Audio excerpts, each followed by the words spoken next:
I know I'm not here expecting, but I am Michael Jordan, chairman of the board of the College Fund. Michael H. Jordan has played many a game since his childhood days in Kansas City back in the mid-1930s. It was a period of time, I think, when you were happy with simple things. You know, a good meal, going to the movies, you know, your expectations were pretty damn low. But his expectations ramped up during World War II. He worked hard in school and won a full scholarship to Yale. You know, that sort of took me from the expectation of a hick from the sticks to, you know, sort of the big time. And, you know, it was a great transforming experience. He became a chemical engineer, got a job running a production department for Procter & Gamble. And it didn't take long for him to decide, you know, I'm bored. You know, I got to go see the world. So I joined the Navy, went to OCS. He graduated top of his officer class, and that caught the attention of Admiral Hyman Rickover, father of the nuclear Navy. It was a very interesting period of time when we were sort of building the first Polaris submarines. I remember my cruises on these submarines. And he can't forget the one cruise he missed on April 10th, 1963, the day the USS Thresher sank in 8,000 feet of water, killing all hands. And that was very sobering. Jordan spent the next 6 months helping direct modifications to make sure that kind of accident wouldn't happen again. And you learned a lot about the management of details and the standards. I've always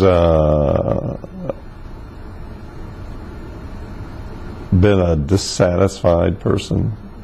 You know, I've always felt that the moment you're pleased with something and think things are going really well, then you better step back and start looking deeper. That approach served him well, leading companies like PepsiCo and Frito-Lay to record profits. And it also gave him courage to transform Westinghouse, a dying industrial giant he found cannibalizing itself so managers could make operating projections. Oh, yes, sir. Our previous chairman said that was entrepreneurial.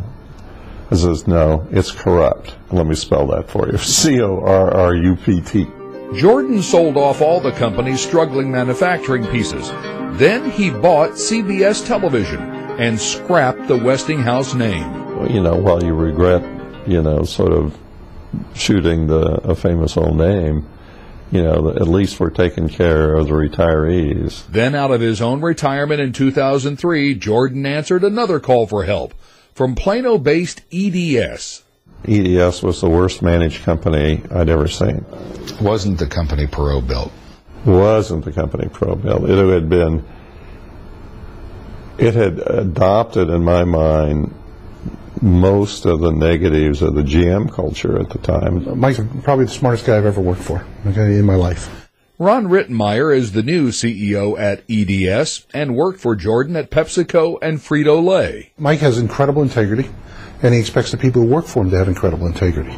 And just like he learned in the Navy, he revived EDS by managing the details. Where before they promised us 4-hour turnaround, now how about 4 minutes, guys? You know, so you better have your people here. Analysts say that Jordan could have sold off EDS just like he did Westinghouse. But instead, he found value in reviving the North Texas business icon. After all, We all could use a little help. Please support the College Fund. Mine is a terrible thing to waste. Want to go one-on-one?